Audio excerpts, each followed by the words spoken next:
Ja, lep dober dan najprej tukaj na Agri v Gornji Radgoni.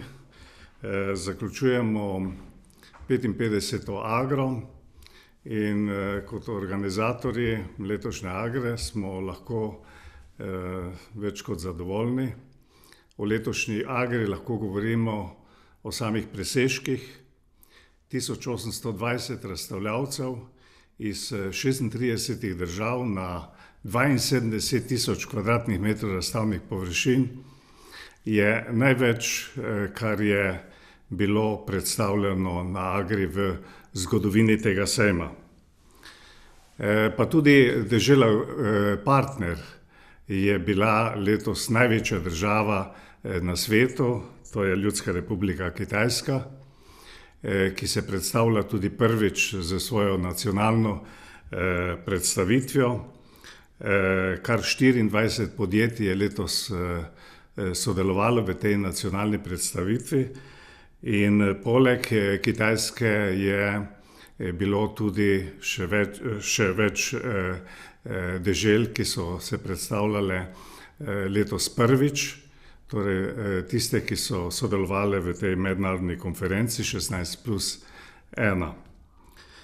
Na sejmu je letos bilo tudi največ spremljajočih dogodkov, kar 160 spremljajočih dogodkov se je zvrstilo v 6 dneh, od tega preko 90 strokovnih posvetov, predavanj, okroglih miz o najaktualnejši problematiki tako v kmetijstvu kot tudi v vsakdanjem življenju. Na sejmu smo letos podelili tudi preko 1200 medalj iz 6 mednarodnih strokovnih ocenjevanj, kar je tudi 5% več kot prejšnja leta. Največ je letos bilo tudi eminentnih gostov na sejmu. Če naštejem samo nekaj, od ministra za kmetijstvo Ljudske republike Kitajske, pa še 4 ministri vzhodno- in srednjeevropskih držav, pa kar 16 ministrskih delegacij iz Evrope.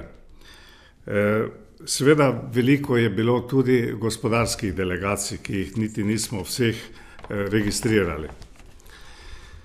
Nenazadnje je bil tukaj letos tudi celoten politični vrh Slovenije.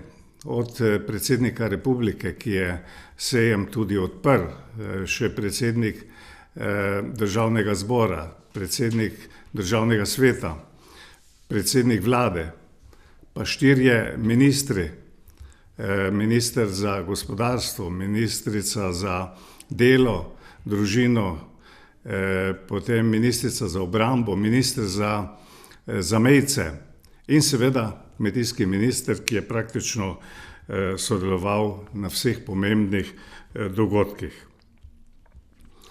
Agra 2017 je bila v znamenju trajnostnega razvoja za turizem oziroma za razvoj.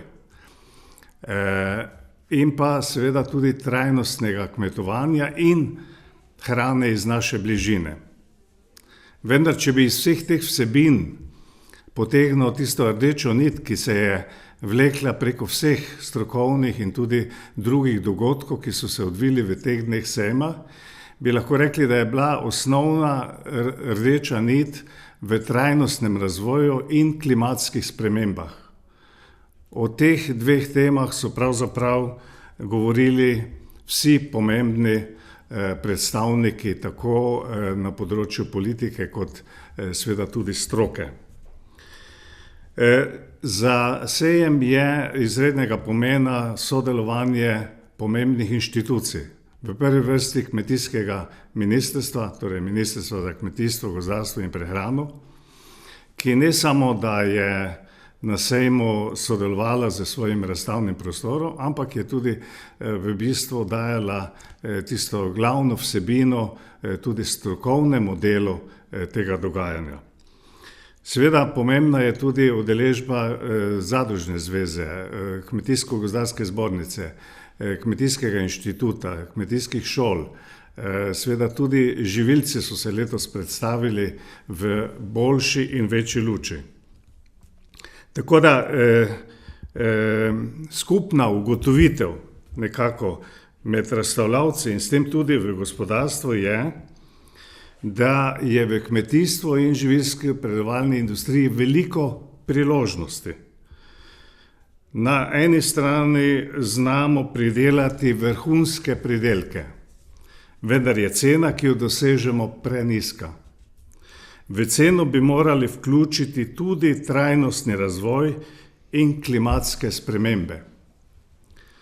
Okrog 110 tisoč obiskovalcev sejma v 6 dneh in preko 15% iz tujine je več, kot smo si v teh sušnih avgustovskih dneh lahko pričakovali. Pomembno je, da se je na sejmu razvijal optimizem, ki sloni na zadovoljnih obiskovalcih in seveda tudi razstavljavcih.